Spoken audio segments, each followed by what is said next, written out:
may mute myself.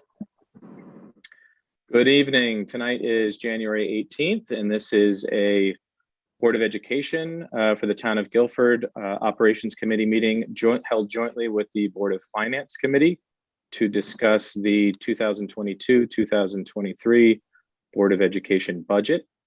We have everyone here tonight, including Joe Spurgeon, who I'd like to start by discussing. Joe, thanks for joining us, first and foremost. Secondly, as we all know, one of the big drivers of this budget this year is the medical line. And if you don't mind, Joe, if you can get right to it and just share with us all exactly what's driving those costs. Very good. So yes, thank you for having me. I'm sharing my screen now.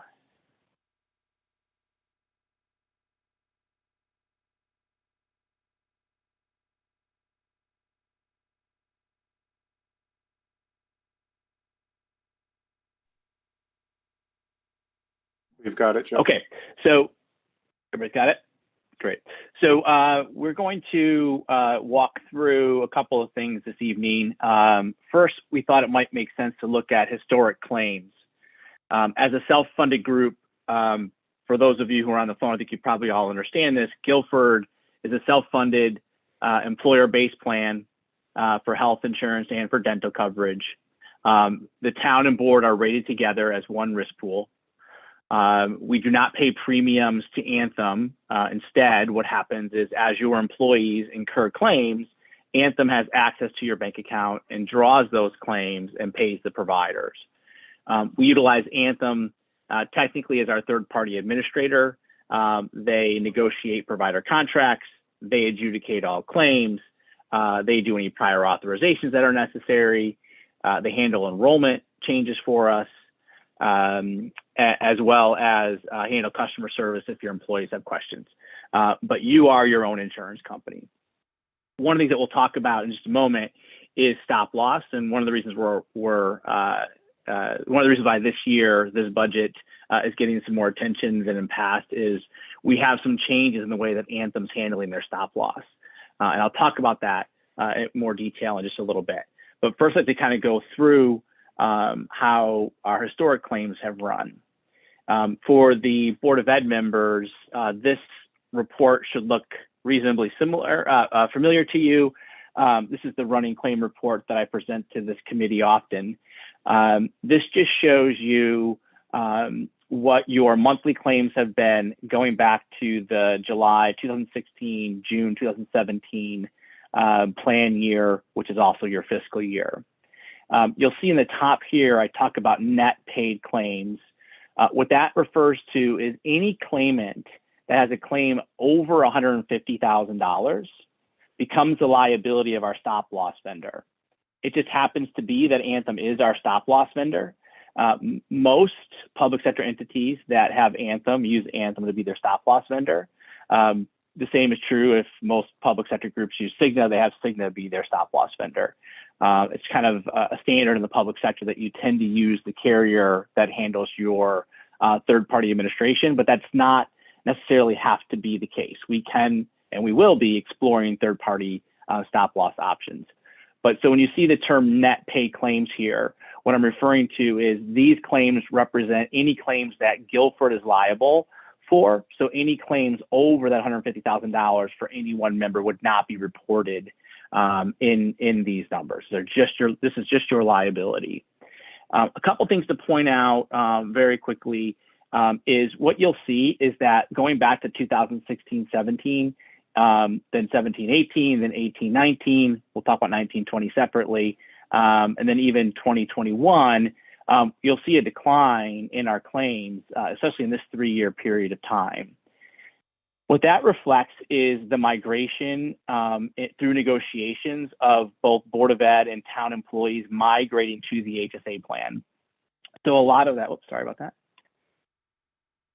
So a lot of that claim reduction in these numbers is related to migrating to the HSA plan. So going from a copay-based plan to a deductible-based plan. And you can see that. When we talk a little bit more about budgeting, one of the things that you've done historically is because you hold all the risk yourself, as we've made those transitions union by union, right? It's not all at once. As we've made those transitions union by union, for the most part, Guilford has not taken budget offsets to reflect those transitions. And instead, they've allowed the claims experience to kind of dictate us going forward what we should be budgeting. And that was to avoid a situation like we have this year, where even though claims may be reduced because of a plan change, we have other adverse conditions pop up, like a large claimant or two that weren't foreseen. So we'll talk more about that, but I did want to point that out, that if you look at where we ended in 18-19, nearly $1.4 million less than 16-17. For those of you in your own businesses or your own companies, what you probably know is that healthcare costs go up all the time.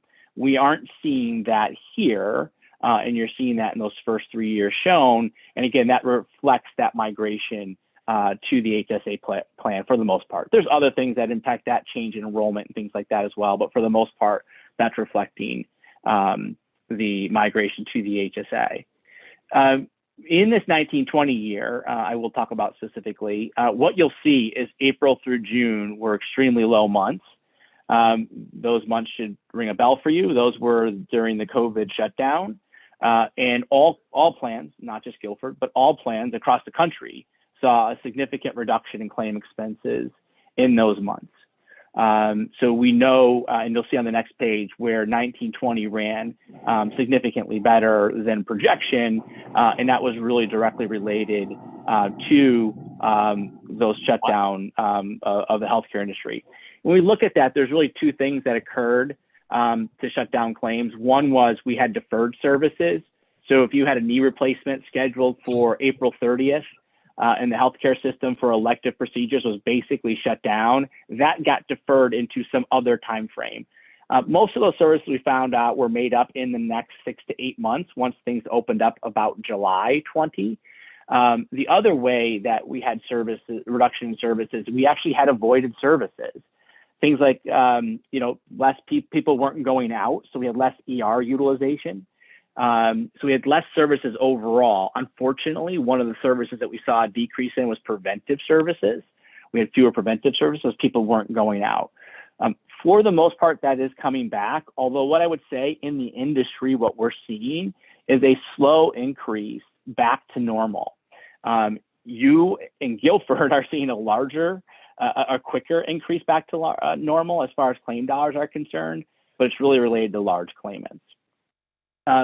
So then we look, we ended up, significantly low in 1920, and then you'll see we popped up nearly $11 million in 2021, which was a pretty big increase.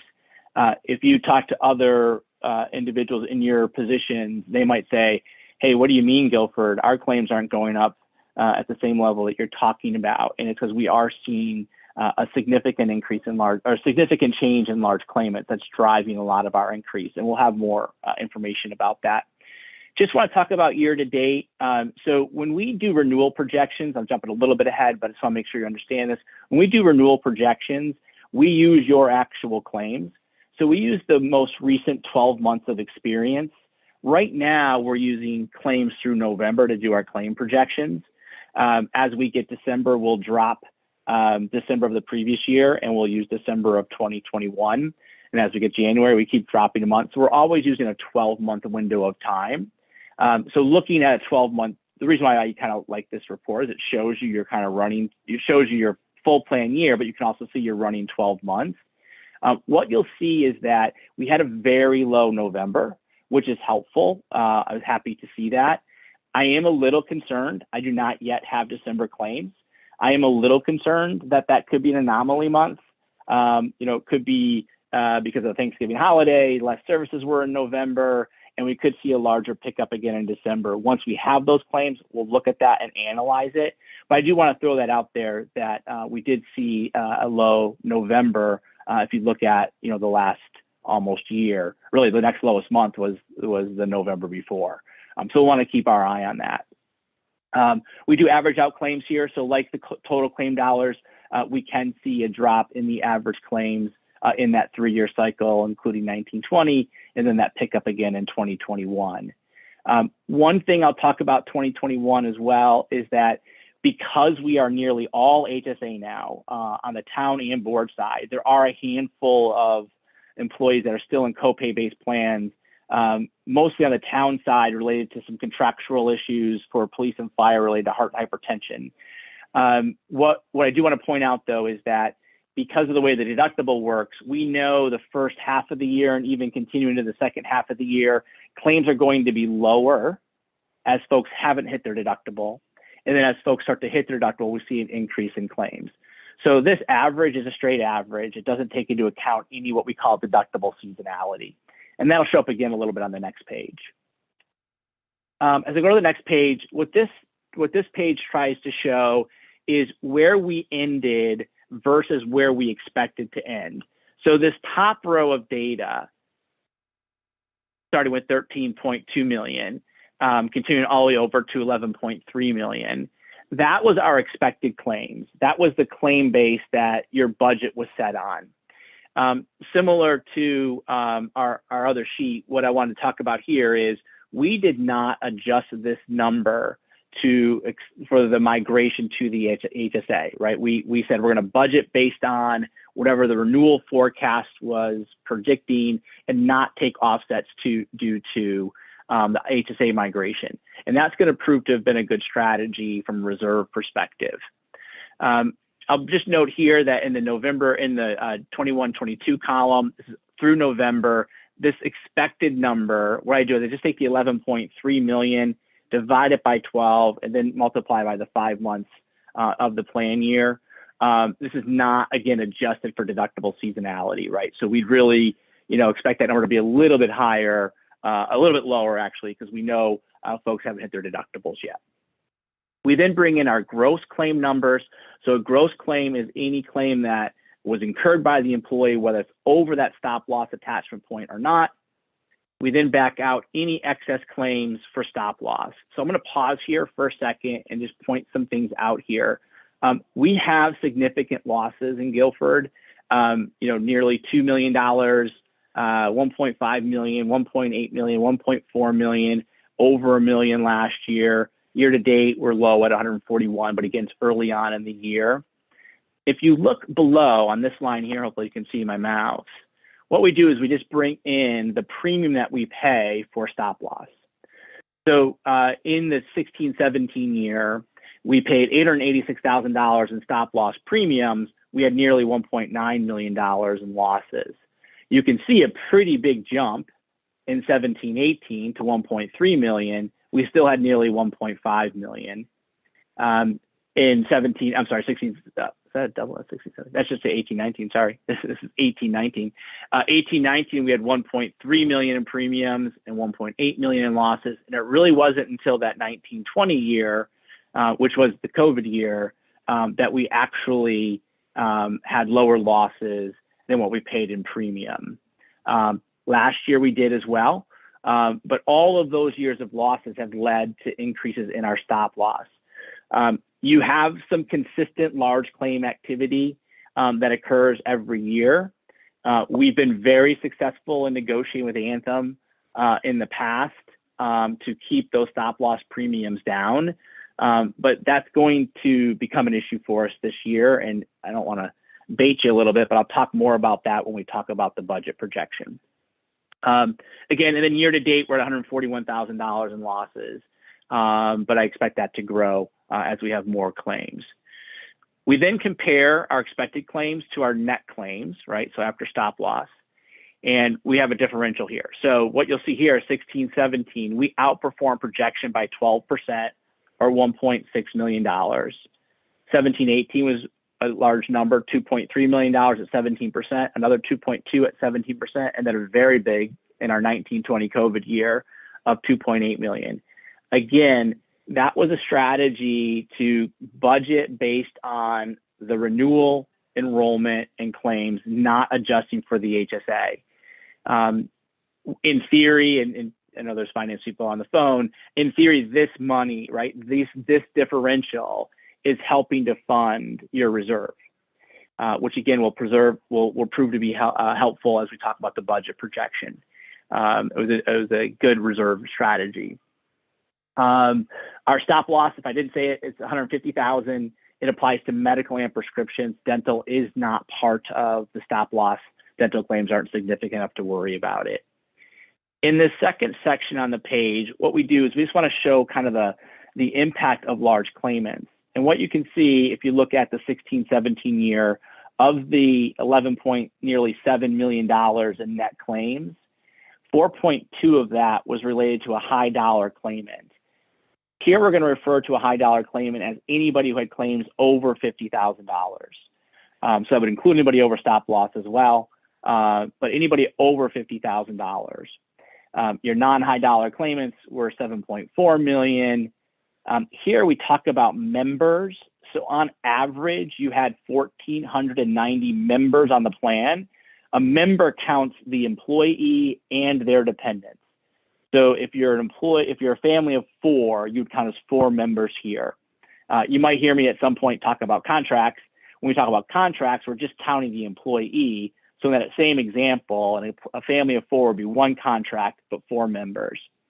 Here we're showing members because we're talking about high dollar claimants, which can be members as well as employees. So of that 1,490, we had 46 high dollar claimants. And those were 3.09% of your membership, driving 36% of your cost. As we kind of work our way to the right, you'll see we've kind of been in that range, a little high in 17-18. We dropped down a little bit 18-19 below 2. And then this year, most recent fiscal year, 3.7%, driving 42%.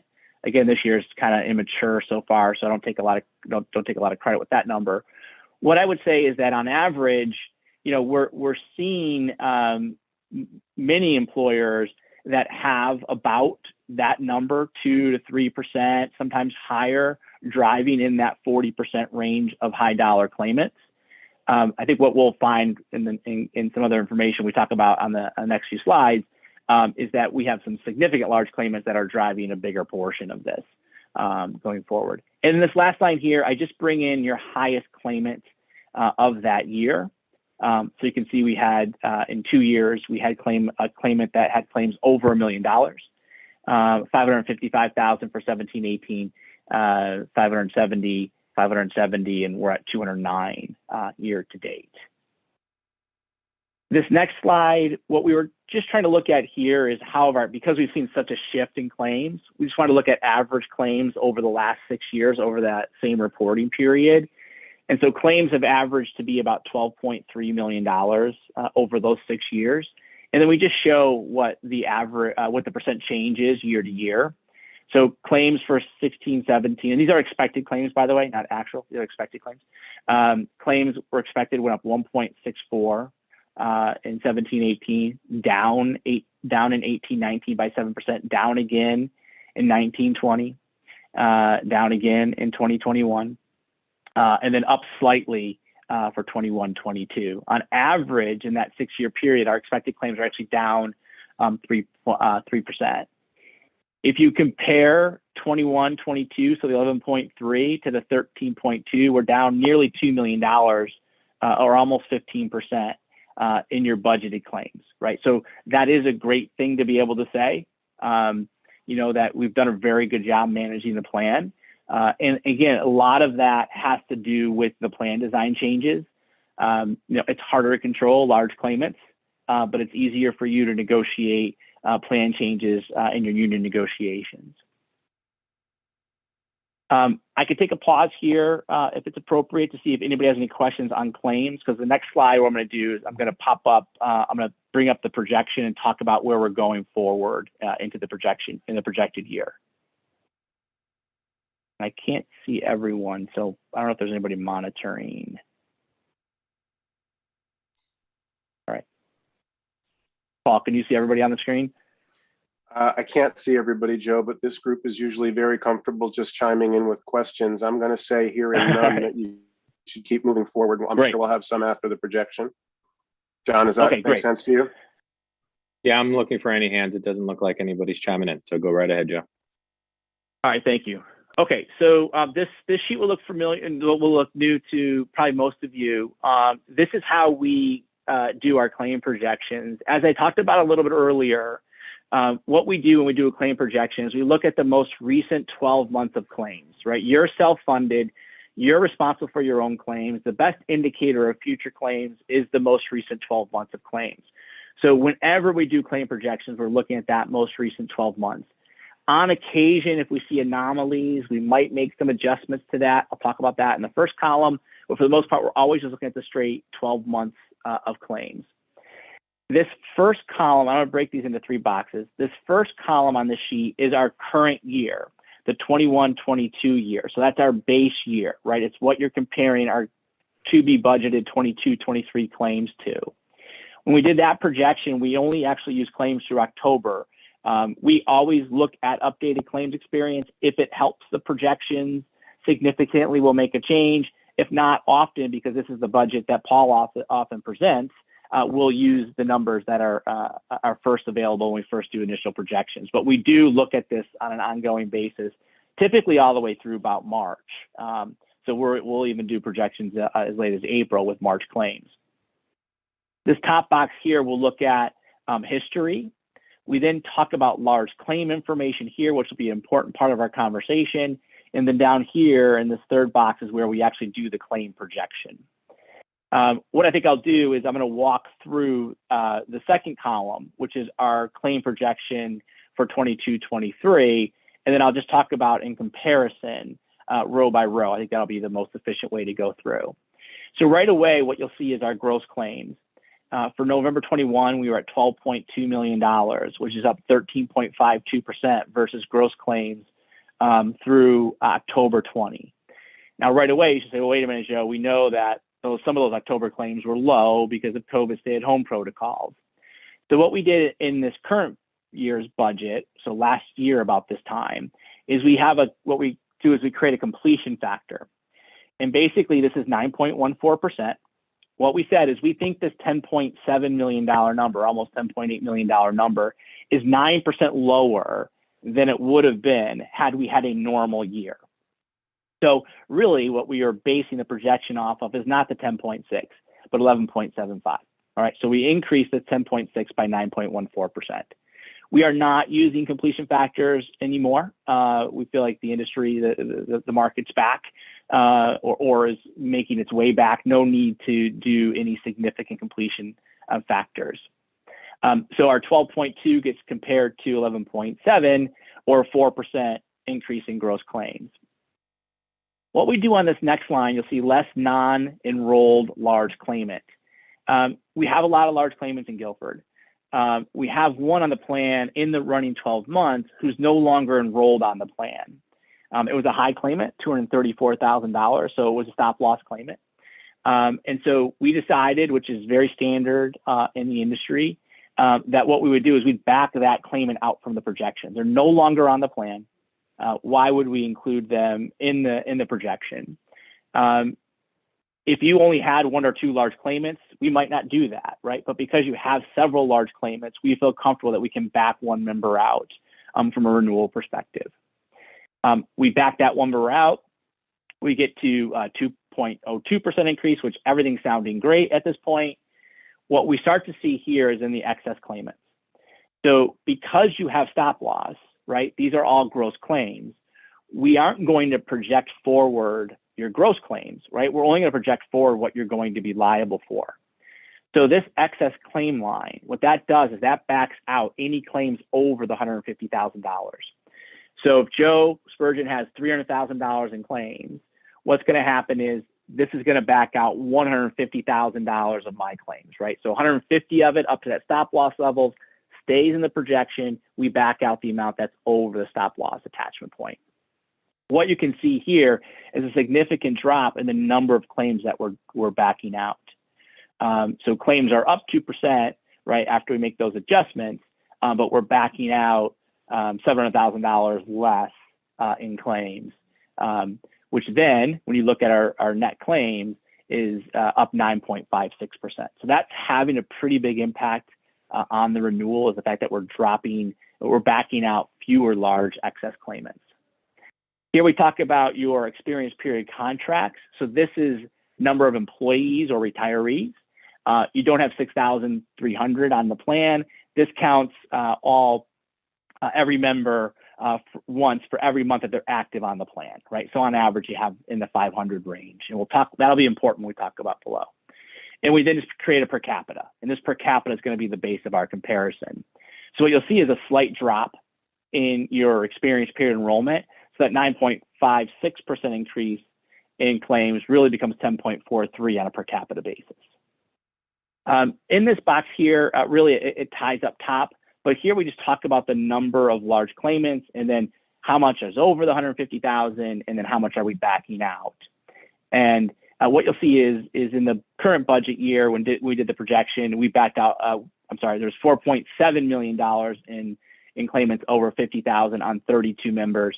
We now have 51 at 5.4. So more claimants over 50,000. Again, per my discussion just a moment ago, we have fewer members though that are actually over stop loss for a lower dollar amount, and this is their total dollars, right? So this would include in my example, my full 300,000, and then how much we're backing up, which ties to this top box. So I'm going to pause here for a second before I get into the projection model and talk about these notes in these two columns here, the first two boxes. So as we talked about, we've had some historic large stop loss losses. Anthem has, slowly clawed back to try to get premium levels to an appropriate level. This year, they have completely changed the way that they go about stop loss. So for those of you who are slightly familiar with the stop loss industry, you may be familiar with a term called lasering. And what a laser does, a laser says, hey, you've got individuals on your plan that are known claimants, and we expect them to be on the plan for quite a long time. And they're going to be on the plan, and they're going to incur claims that are much larger than the stop loss attachment point. So what stop loss carriers will do is they'll say, hey, we're going to laser those individuals. It's not that we're not going to cover them. They still have coverage under your plan. But what they're going to do is they're going to raise that stop loss attachment point. What Anthem has done to two members is they have assigned a laser of $450,000 apiece. So you're basically picking up an additional $300,000 in exposure on those two individuals, right? You would have that 150,000. Anthem's raised that attachment point to 450. So you're basically picking up another $600,000 in liability on just those two members. The laser only applies to those two members. They can't apply it to anybody once we settle a renewal. It's just those two members. So this is a change in the way that Anthem has done stop loss. It's not uncommon for third-party stop loss vendors to assess lasers. In fact, when we go to market, which we'll be doing, I expect that we'll have probably some responses that will also try to laser individuals, but we might get some carriers that don't want to laser folks. It's a common thing that Anthem has never done. We're disappointed that Anthem didn't provide any early indication that this was happening. We first heard about it with our first renewal, which was about a week before I got your renewal. And Anthem presented renewals with stop loss lasers on that case as well. We are pushing back on Anthem. We have a couple, I'll talk more about it, but we will be going out to bid. So there's lots of things that we're doing. Anthem is still reviewing this position. This could change. We do have the ability to negotiate, and we have been negotiating with them. But from our perspective right now, presenting the worst case scenario before RFPs are in, before you know what other stop loss options are out there, we're moving forward as if those lasers will be in place. So this budget projection takes that into consideration, and I'll talk about that a little bit more when we get into the bottom box. When we get into this bottom box where we actually do the projection, and so what we're going to do is we're going to bring these per capitas down into this box, and that's going to start our projection. What you're going to see here, the very first line, you see trend months, 20 and 19. So because I'm trying to predict what claims are going to look like more than a year from now, right? If I use October claims, I'm trying to look like those October claims. I want them to look like claims that are going to end in June 30th, 2023, right? That's more than a year from now. We're using November claims at the 19-month trend. So you'll see here I have an annual trend. That's exactly what it is. It reflects a 12-month trend. So in this column, we're using 7.84% for an annual trend. But because we're predicting out 19 months, I have to adjust that number to be what we call an effective trend. It's basically a 19-month trend. The easy way to think about this is if annual trend was 12%, if you divided it by 12 months, you get 1% a month. A 19-month trend would be about 19%. Doesn't work out exactly to be that, but that's basically the way to look at that. So what you see here is we're under 8% on a 19-month basis. That equates to 12.7. Every month that we add, so when we add December, if December is a helpful month, what will happen is claims could improve. If December claims improve, we'd also be trending with a lower number, right? We'd be trending on an 18-month trend instead of a 19-month trend. Trend would come down a little less than 1%. It's like 0.8%, I think, at a 7.84% trend. So it would come down slightly less than 1%. We take our per capita, we trend it forward using the effective trend, and we get a new per capita claim. So you can see that our per capita claims go from 1849 to 2004. If there were any reason to add margin, we would add margin here. There's no reason to do that, but we have an option to do that. We would then have our adjusted claims. We then take our per capita and we then multiply that out, project that out based on our most recent enrollment. So what you can see is we also have a 2% increase in enrollment from 530 to 519 employees. So that's going to have an impact on our budget as well. We now are predicting forward off of more individuals. We then get a expected paid claim number of 12,751,000. You'll see, I'll go down here. You'll see this number is a little bit lower than my number here. We had a final Anthem renewal at that point. Anthem and I were slightly off in our claim projections. We opted to use Anthem's claim projection.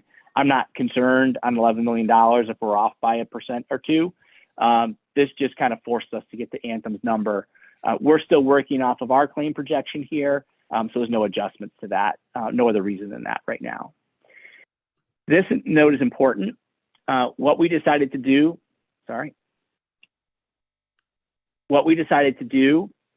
is this projection is assuming that our 2 lasered members are still going to be, you'll still be liable up to the 150,000, not the 450. And instead, what we're going to do, because you will be liable for the additional $300,000, instead the decision was we're going to use reserve dollars to absorb that additional $300,000 exposure, right? So you're going to use your reserve to absorb that risk, which is what one of the reasons why you have a reserve, right? Your reserve is there to protect you against unforeseen large claimants or to use to offset claim exposure. I think it's a very appropriate use of large claims. In this way, if those individuals don't become higher claimants, if they aren't $450,000 claimants, then we haven't artificially inflated the projection here. But right now, my advice would be to assume, right, the reserve would take a $600,000 risk hit to absorb that additional $300,000 per individual. I'm going to go through some observations and then I can open up to questions. Of course, if there's a question right away, just go ahead and drop in. So just some things to kind of look at. So gross claims are up 13.5%, which again, it's higher than what I'm seeing in the market. If you talk to any of your colleagues on boards in other towns, they'll probably tell you the same. I've got one other group that I'm working with right now that's in a similar boat as you. They aren't an Anthem group, so the stop-loss laser is not an issue for them currently. They use a third-party vendor, but they're in a similar situation where large claims are driving a pretty big chunk of their budget. When we look at just the large claimants, your claimants over 50,000 are up over $750,000. When you adjust that for trend, that is about an $840,000 impact on your budget, on your budgeted claims, or 7.43%. And then at the same time, right, we have fewer excess claimants. About that same number, we have $740,000 fewer in excess claimants. That generates a similar $840,000, 7.43%.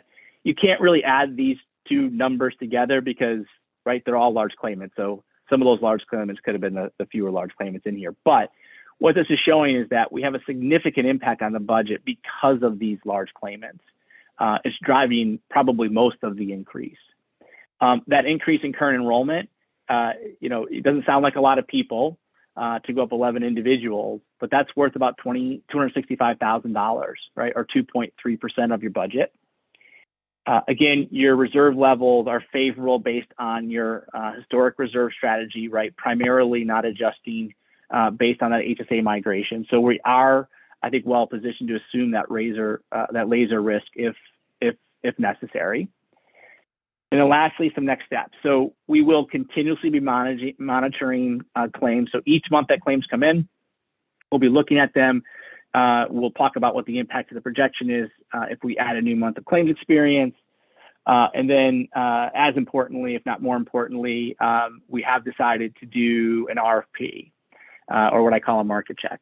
So we will be checking just standalone stop loss. So we'll say, hey, if we stay with Anthem and we want to get a third-party stop loss vendor, we can just get quotes on stop loss. But at the same time, we will be looking at a full carrier replacement as well. What if a Cigna and Aetna or United were to handle the business?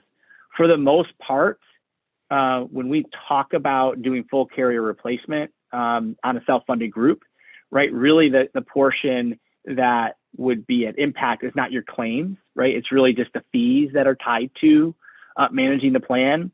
But we could see that another carrier is a little bit more liberal in the way they're handling stop loss, either not implementing lasers, or maybe they're less concerned about the two large claimants that Anthem assigned lasers to.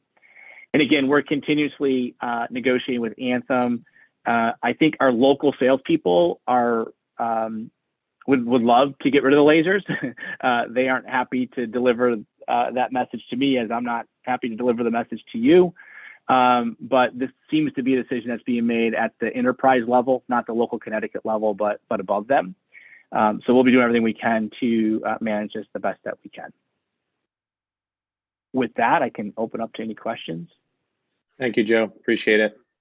John, if I may, before we open up, the one last point that I want to make, while this is the single largest driver in the budget that the Board of Ed is bringing forward this year, it's the single largest area of increase. It's the single largest driver in what built the budget this year. I do want to just really emphasize something that Joe alluded to earlier. Although this is a significant increase over our medical spending from last year, we're still not at unprecedented medical spending. We spent more in medical benefits in school year 16-17 than we are currently proposing in the budget that sits in front of all of us tonight. So what has happened in this one-year annual budgeting is that we've had several really positive years, and our spend has come down, down, down, down. This year, because of this most recent experience, and particularly the high claims, what's happening is we're giving back a lot of that savings that we generated over those last several years, but we are not at an unprecedentedly high level. We spent more on medical in 16-17 in the approved budget than is proposed in this budget as we bring it forward tonight. Just wanted to make sure that that was clear to everybody as we then open up for questions. So with that, I've got some questions, but I want to open up the floor first to anybody who might have a question or two for Joe. John, can I ask a question? It's Katie. Go ahead, Katie. I think it's just, it may even be a question, well, Joe or Paul, the recommendation for the two high claimants under this lasering, I hope I'm using the right terms, for the stop loss.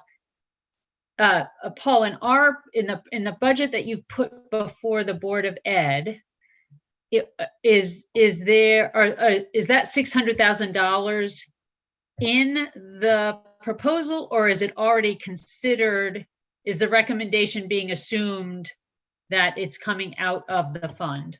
I want Linda to confirm that, but I think that design is built into the number we've brought forward. It's not a savings, it's a floor. Okay. But Linda, can you confirm that, please? Linda or Joe?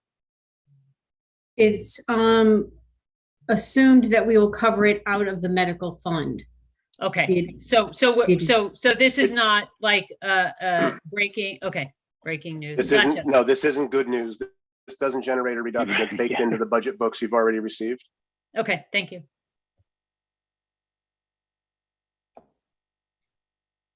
I can't see hands because we're sharing a screen. So if anybody has questions, please feel free. Should I stop sharing? Does that make it easier, John? That might be helpful, Joe. Thank you. There we go. Dick, you have a question? Yeah. So what does that leave us then beyond the $600,000 for the two individuals? What's our actual dollar increase that we're facing this year because of increased cost of medical claims and numbers of medical claims?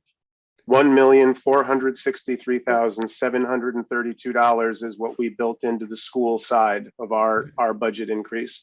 So Joe, in large degree, Joe's been speaking to the town and the schools because we're combined. Your budget books include an increase in that medical line of 1.4 million. Okay, well, that's what I thought. And so the question I have then is, do we have, by we, I mean the finance board as well as ourselves, do we have the same opportunity to absorb that $1.4 million from the reserve for this year?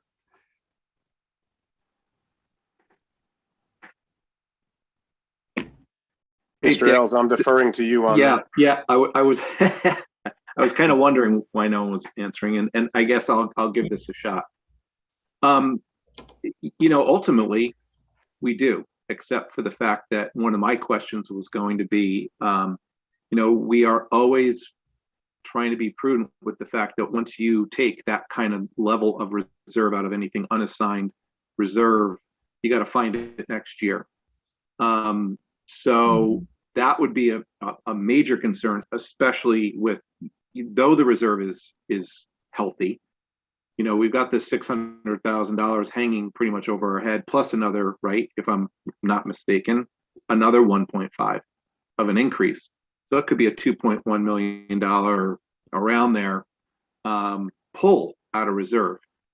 I do know, and to go to your question, I do know that there's members of our board that do see that grow, and we have utilized that reserve, I think, wisely in the past. But on this particular issue, I mean, I think it's very clear that the reserve being used for the laser, the lasering of these employees or these participants, is exactly what we should be using it for medical.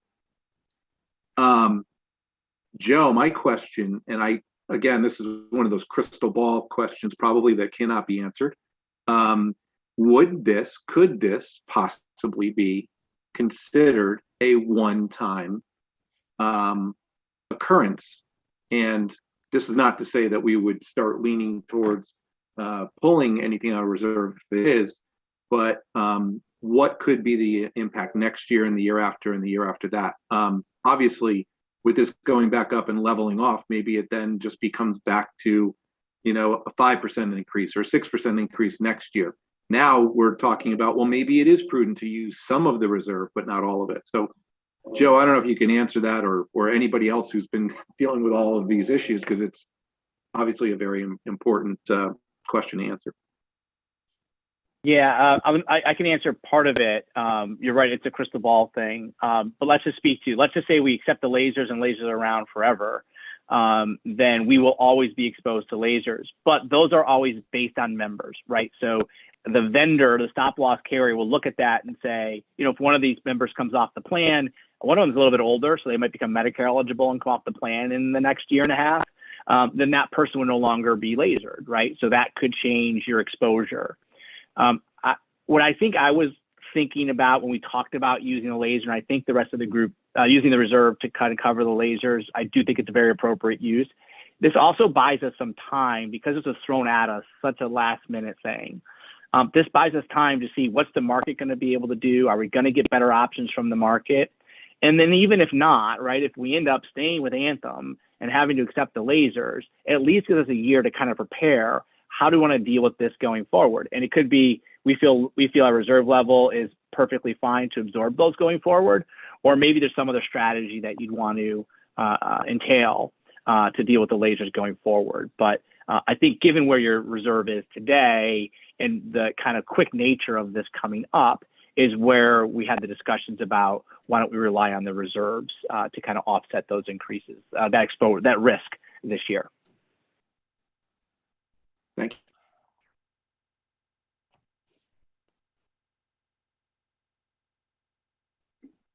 Anybody else questions for Joe? Yeah, just you're kind of leaning my way. Bob Hartman here.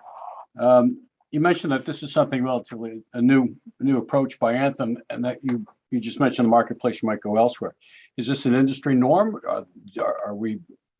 What are your? Can you fill me in a little bit more about your anticipated options? So where we were, I'll use the word shocked to see Anthem come across with the laser. The industry, it's not uncommon in the industry to have lasers. What we have found is that in the public sector, because most vendors now that want to do business in the public sector understand that one of the biggest components for any one group is the change from year to year.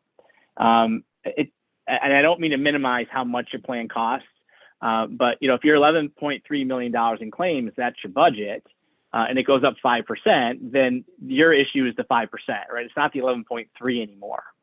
And what most people in the industry, most carriers have learned in the industry is that if I want to do business in the public sector, I have to help them manage that increase.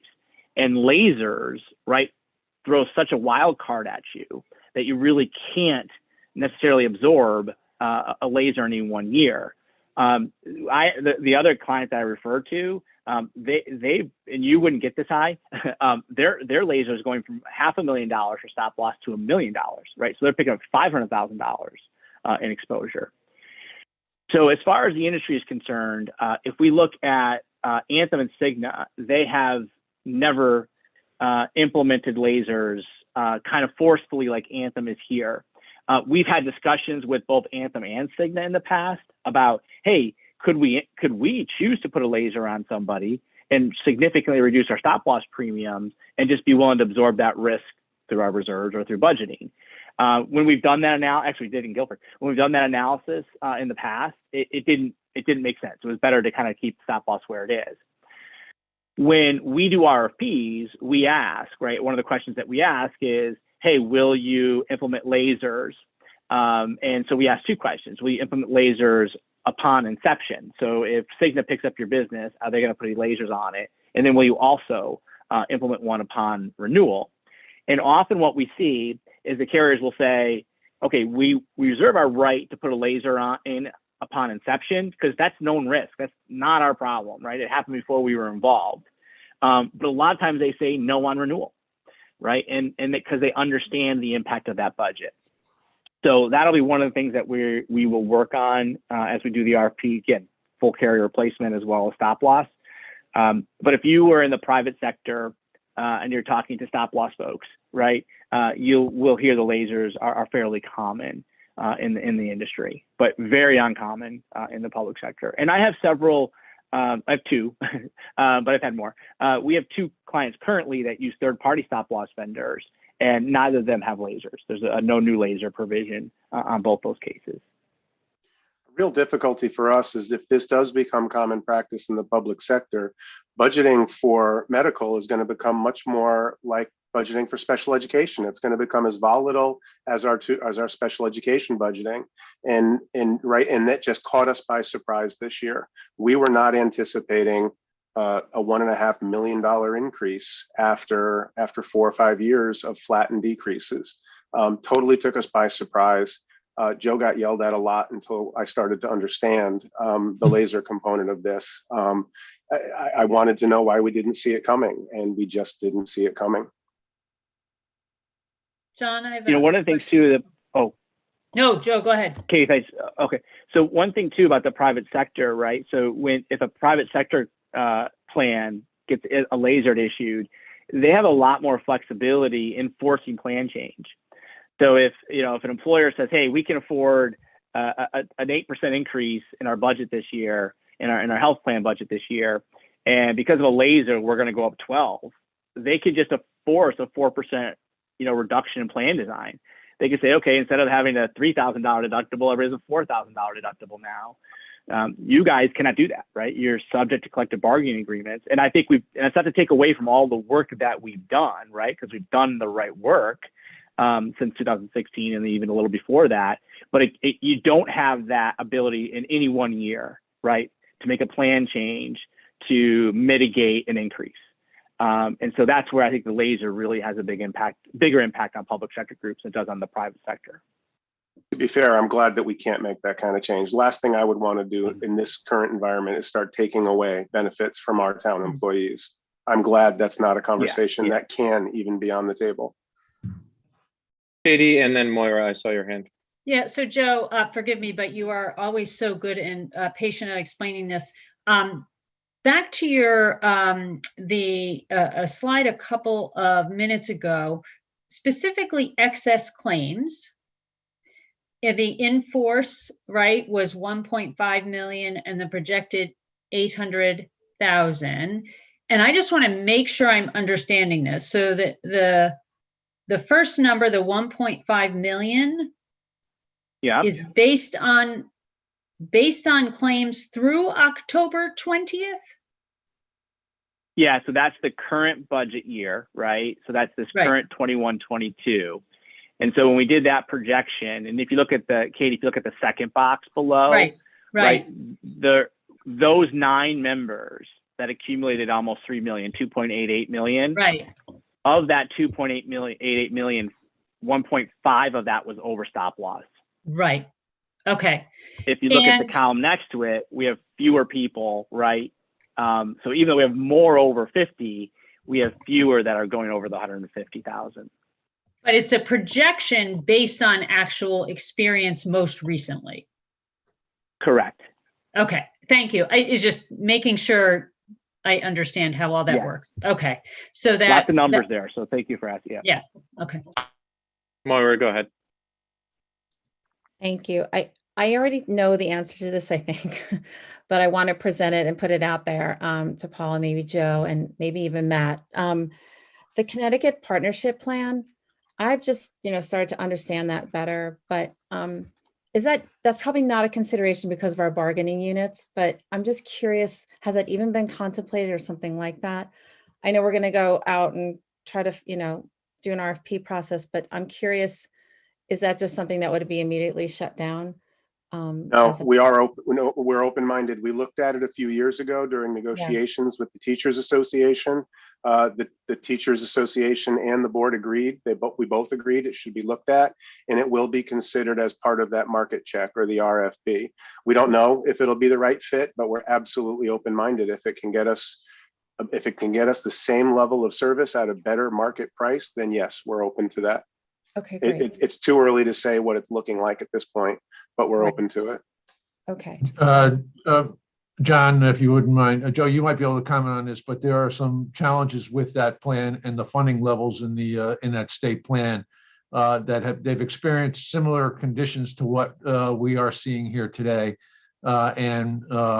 Basically what happened was communities like ours jumped into that plan because it was offering much better rates than they were getting with the experience levels that they had with their current carriers.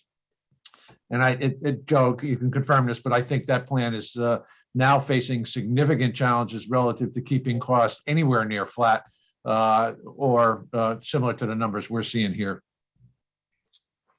Yeah, so there's some good studies, and it might be a worthy topic to discuss in a forum like this. There are some studies that show that the plan is significantly underfunded and will continue to be significantly underfunded unless there's some significant increases, exactly for the reasons that Matt has raised. So unlike the projection I just walked you through, where we use your actual claims experience to decide what your budget projection is going to be, the state partnership plan, they assign rates by county.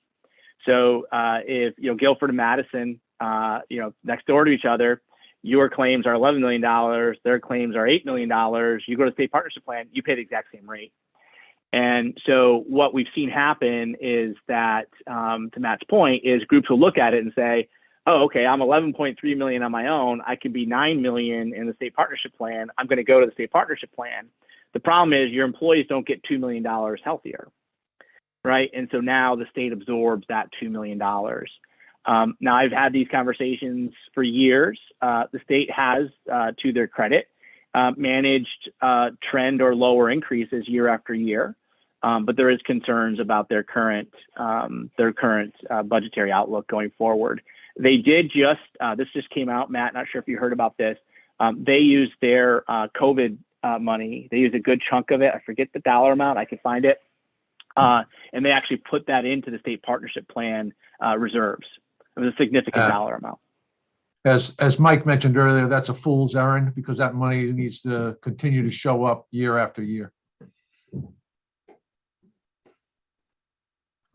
Joe, question, what's the downside of the RFP? I mean, there's a lot of private businesses that year in, year out, they look at their carriers. Obviously there's the downside to the, the end user, the employee, but what else is there that we need to be cognizant of?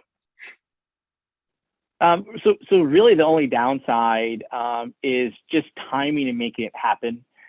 If we were, had we foreseen this coming, we would have done an RFP in September. If you're a private sector employer, you don't need that far out of a look, right? You would, if you're going to renew in January, you're probably doing an RFP in July, August. Here I have to do that work to do it really. We can still do all the work efficiently, so it won't be an inefficient RFP, but it's the decision-making process, right, that has to really get escalated. And that includes having conversations, which they are fully entitled to, with your unions, right? Now, what we do when we do an RFP is we do a full analysis, and I wouldn't hope we'd ever have to get there.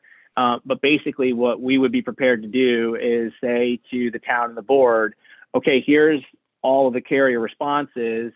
If we make a decision to move to, let's just pick Cigna, for example, we present a package that says we can go to arbitration with this package and show that it's equal to or better coverage.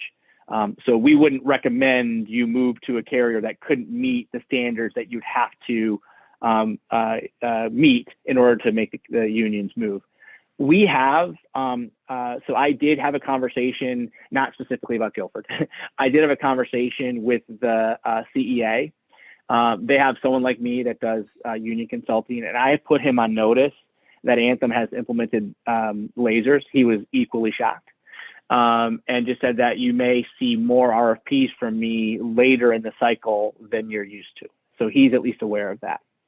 Yeah, and within the system, John, it's a lot of work on our side, right? We need to go to each of the different bargaining groups who all have language in their contracts that is something like substantially equivalent. And we have to explain the new plan to all of the members, both encouraging them to understand the move and to understand the new plan, but also making the argument that this plan is equivalent or substantially equivalent or whatever language falls in that specific contract. So there's 6 just on the school board side that we would need to do that work with. And then my experience, having done this in other school districts, it's emotional and stressful. And that is going to be ramped up when we start talking about changing an insurance carrier in the middle of a worldwide pandemic. And so there's the work and the contract work that has to be done, but there's also personnel and morale and trust work that has to go along with it all. And so it does become a heavy lift, and this will be on a shortened time frame. Yeah, agreed. Anybody else have any questions for Joe? We I don't want to limit the whole meeting to specific to medical. Obviously, it's very important, but I also want to give the Board of Finance an opportunity to ask more questions about the budget. So, is there any other further questions for Joe?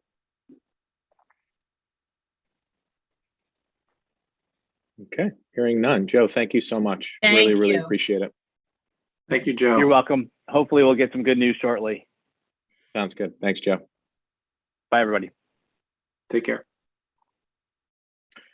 All right, so I'll reopen the floor for further questions pertaining to the budget. If I could, I know we, Sure. I'm pretty certain that we've all read the documents. At least if we didn't get into the details, we read the executive summary by Dr. Freeman. So there's going to be a lot of time for questions. I know there's going to be public hearings coming up that we're going to mention tonight for our audience next week. But I just want to just simply confirm that with the superintendent's budget with the 5.9% increase, if I read this correctly, 2.4% is the medical, which leaves an increase of 3.5%. And again, that's based on everything that is in here, requests, needs. I'm not surprised seeing the 3.5. Could probably get into a little bit more detail. I know there were a couple of things in here that I had looked at, and again, I don't want to take up too much time because we don't have a lot of time, but I was a little bit surprised to see the 10-month assistant principal. That would be at Lakes, although that principal would be shared amongst the the other schools, the other elementary schools. So I'm assuming it's much of an elementary level need. That was one of the items, and then the capital budget, which had gone up, which I know that was more to get in line with that 1% number that everyone would prefer to see. But the playground being a major component of that. The only other question I had, and I know these are going to be my three, and then I'm going to be quiet and let everyone else go. There was also about the budget proposing to move one of three positions currently funded by the ESSER grant. Yes. So one would move, and then I guess my question was, what happened to the other two? Are they being eliminated? Or are they, it sounds to me like they're being eliminated and one is going to be kept to be funded. So if those three questions could be answered, that would be fantastic for me, and I'm done. Yeah, I can answer those really quickly. And if I can, before I do, I'll just provide a really brief little bit of context. I think what's happening, even a 3.5% budget would be the highest budget that I've brought forward since I've been here. And I think that there is a confluence of at least two factors that is generating that. One is that over the last 6 years, our budgets have been below 2% increases. Most of them have been significantly below 2% increases. 3 of those last 6 years, our increases have been below the cost of living adjustment. Across the same time frame, we're down a net 10.5 teaching positions across that same time frame. So part of the context is that we've been bringing in really lean and really honest and really efficient budgets. And then the second component is that we are experiencing real needs as a result of this ongoing pandemic. The investments, Mike, that you're speaking to, all totaled up, those investments represent less than 1% of the budget increase. If we took everything that was new in this proposed budget and pulled it out, we'd still be sitting at around a 2.5% increase right now. And I considered that, right? I really considered whether or not we could afford to put those investments out. The ultimate deciding piece for me was that each one deserved to be tested in the public discourse, right? We are still in the middle of an ongoing pandemic. We've got high school juniors this year who have not experienced a year of high school that hasn't been touched by the pandemic. Only our senior class has experienced a year in that high school, and it was their freshman year that hasn't been impacted. And so that does get to the answers for your at least 2 of your 3 specific questions. I know that years ago, we wouldn't have brought forward a request for an assistant principal at the elementary level. But part of what's happening is that we are experiencing the impact of the pandemic.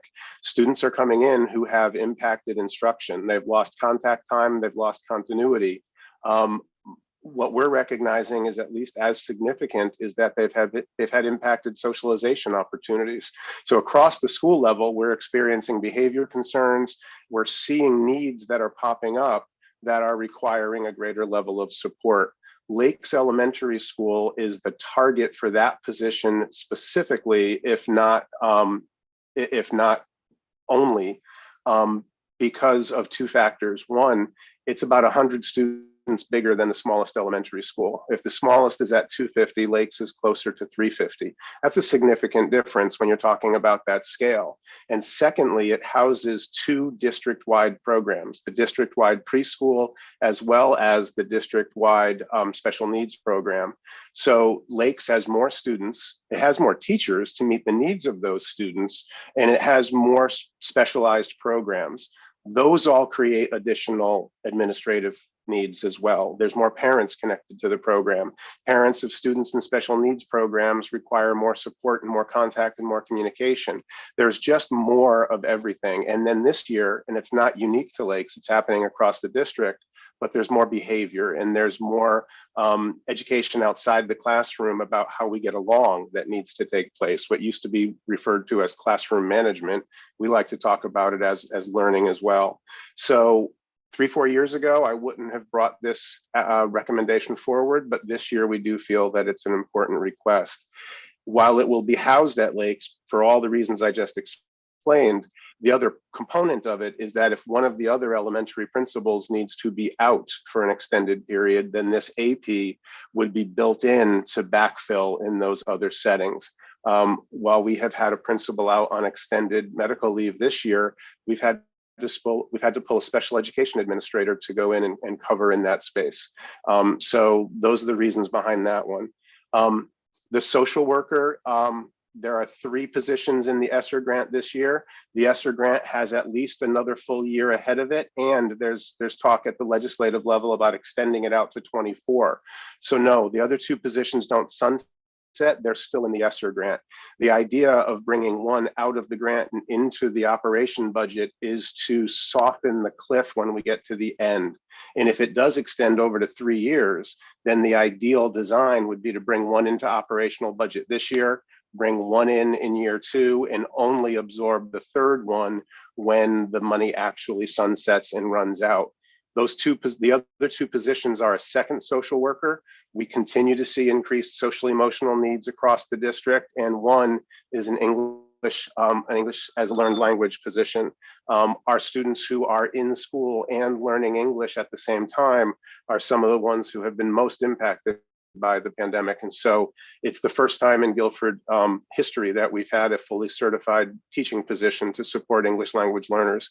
In the past, we've done it with tutors. And then the last one, the playground. The playground, we moved into the bonding budget, and the playgrounds at all of the other 3 elementary schools, the communities have come together and raised funds that they donated to refurbish or replace playgrounds at the other 3 schools. The Lakes community is doing that for the grades 1 through 4 playground. The portion that you see in the bonding budget, in the capital budget, is for that district-wide component, the component that does support children from all throughout Guilford in the pre-K program. So the pre-K and kindergarten portion of this, we do believe is reasonably a community-wide expense and not one that's local to the Lakes neighborhood.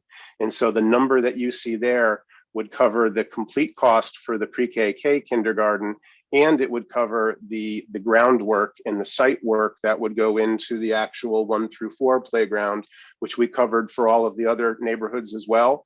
We carried those out of our operational budget. This year, seeing that we were going to include the pre-K and K kindergarten playscape, it made sense to put the entire site work cost into that bonded component as well. So that's why you see that there. No, go ahead. You had a question. Mute. I think you're muted, Noel. Every day I do that. What I think I heard you say was we're going to be adding staff to help out with social and emotional learning, as well as trying to catch kids up to what they may have missed out on the last few years. And then, correct me if I'm wrong, we said we'd be absorbing them into the budget going forward. Is that a permanent position, or is that a temporary stopgap because of the pandemic? So it's neither.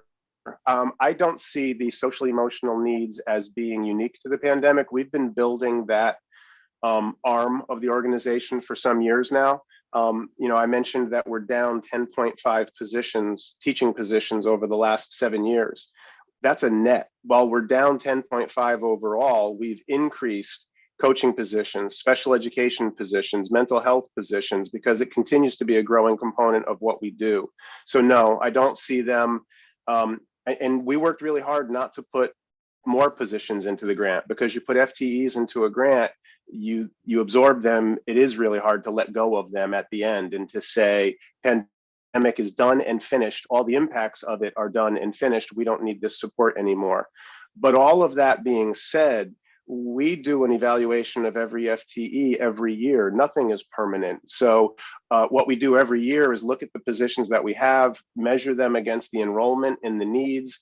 This, I believe, is one of the few years that we have come through where we don't have offsetting reductions in the face of increases that we're asking for. It's usually a combination of the two, and then a net that is a really small number in one direction or the other.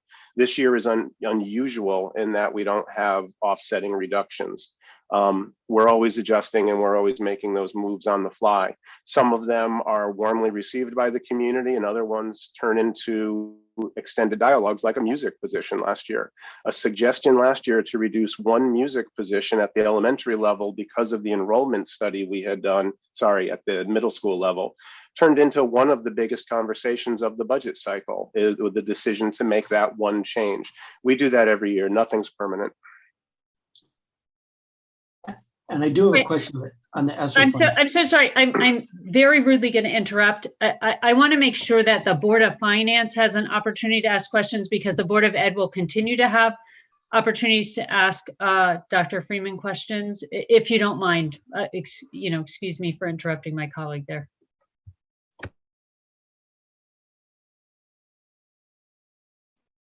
And I'll give really long answers to anybody. Anybody else from the Board of Finance? I'll ask a question. Veronica, go ahead. Can you talk a little bit about the mastery teacher position at the high school level? Is that something that is another unfunded mandate from the state that's being sent down to the schools? And then I had a question on the paraprofessionals. There's no paraprofessionals at Calvin Lee. I don't know if that's just an error, or I'm not reading the paraprofessional page correctly. Yeah, so I'll start with that one. That has got to be an error in our numbers. I know that we have paraprofessionals assigned to every location. So Veronica, we'll look at that. I'll have Mr. Scanziano check and make sure that it's correct. To the other one, the bigger, Linda, do you want to clear that up quickly? Yeah, the pieces that are broken out at the top are library office paras. They are not the other paras that are in the classrooms. Those numbers are all listed in the special ed total. So because Lee is there, it isn't there means they don't have a library para. Thank you. Thank you. But special ed, I know there are special ed positions in every location. The other answer is yes, sort of. So starting with the graduating class of 2023, there is a new graduation requirement, and they must have proof of mastery. And now, it has to be equivalent to 1 credit. The districts do have some control in how we design that. So the 2.4 FTEs that we are attaching to that are because we feel that we've designed it in a way that is supportive of students, that is instructionally sound. It's aligned with our current philosophy around constructivism and around critical thinking, and is also sound from an emotional, anxiety stress approach. It's probably the most expensive way to do it. There will be other districts that you can find around the state that will not be assigning FTEs to it and will simply be informing the students that in addition to achieving all of the credits in all the areas, you have to complete another credit in an independent study that proves your mastery, sort of in the way a lot of districts just say you also have to have, community service hours. Our concern is that doing it that way is not supportive of the student, adds stress and anxiety, and ultimately, falls on staff members who get assigned to support those. We have designed it as a extended 2-year course. I've described it in some settings as sort of a dissertation proposal course and then a defense of the, right? In your junior year, you'll spend a half year getting a half credit, looking at what you've done, looking at the different skills or competencies that we expect from our graduates, and thinking about ways that you can exhibit your mastery of those competencies. You then have between your junior and senior year to be working on that. And in your senior year, either first or second semester, you've got another half credit course where you complete essentially your keystone presentation, cornerstone, where you show what you have mastered. So the credit is a requirement. How you design the credit is open to local input, and we feel we've designed it in the way that is best. Now, all that being said, your budget books, we have identified an error. It's 2.4 FTEs, but that should be for a salary cost of $125,000. I believe the budget book that we released to you and the slides that I presented last week showed it at $209,000. So we will make that correction. And the high school administration does have other options. We can look at other ways to present it. There may need to be some compromise here, but we're really excited about the way that we've designed it and what it provides to students. So yes, it was a mandate. We may have made it more impactful than it needed to be because we did it right and we did it well.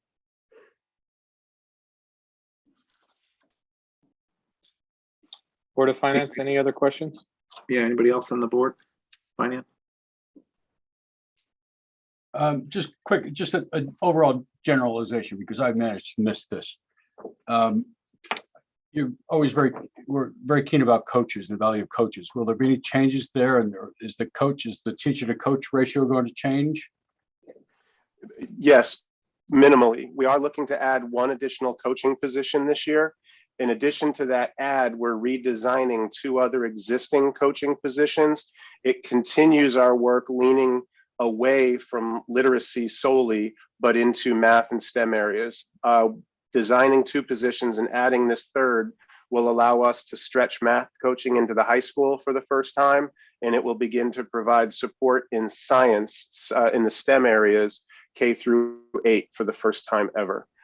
So 12 years ago, we started with 3 coaches doing literacy only. This would extend math, which we began adding some years ago. It would continue the implementation. So yeah, we changed minimally. We'd add 1 more, going from 13 to 14 coaches. And this is something that's not easy to answer in terms of specifics, but I was, nobody likes to see big legal proceedings engaged in the education budget, and what that's nearly doubled. What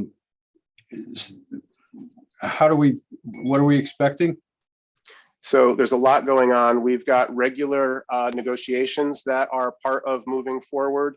We've had increased expenses around labor, and that's been a result of the pandemic impact. We've had to navigate things like vaccine mandates. We've had to enter into some memorandums of agreement with bargaining units over changes of their working conditions. We have had some increase in special education legal fees, again, also related to the pandemic and to how we've been able to provide continuity and service to kids when school's been open, closed, hybrid, in and out. And not insignificant, we've seen our FOI requests have either doubled or tripled this year. So we're having attorneys who are coming in, helping us to provide responses to freedom of information requests that we're getting that are lengthy and repeated. And that's, again, if we haven't tripled, we've at least doubled the number of those requests from a year ago, 2 years ago. So we're getting hit at sort of on all sides with legal support. Thank you.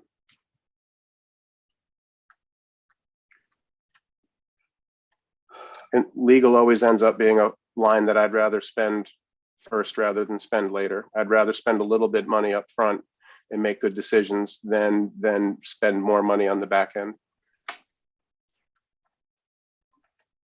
Music to Jeff's ears. Mr. Vita, go ahead.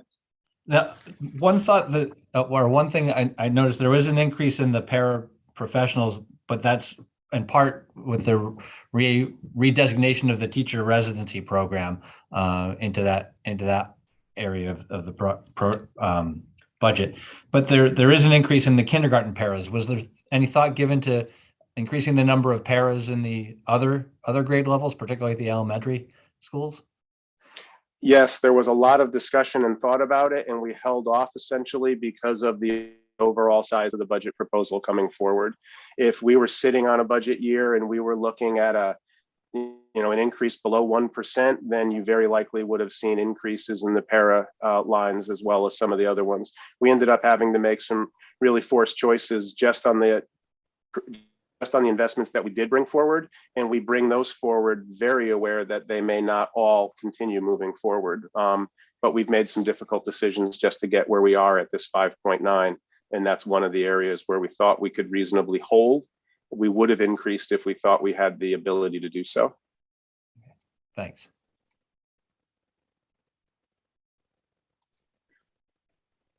Mr. Ailes, any further comment from the Board of Finance? I do not have any. And I know we'll have plenty of time to ask questions, and we're going to receive another presentation obviously next month. So yeah, and maybe you guys a little bit better news on the insurance, but we shall see. With that, I just want to remind everyone here that we do have our public hearing scheduled for Monday and Tuesday of next week, the 24th and the 25th.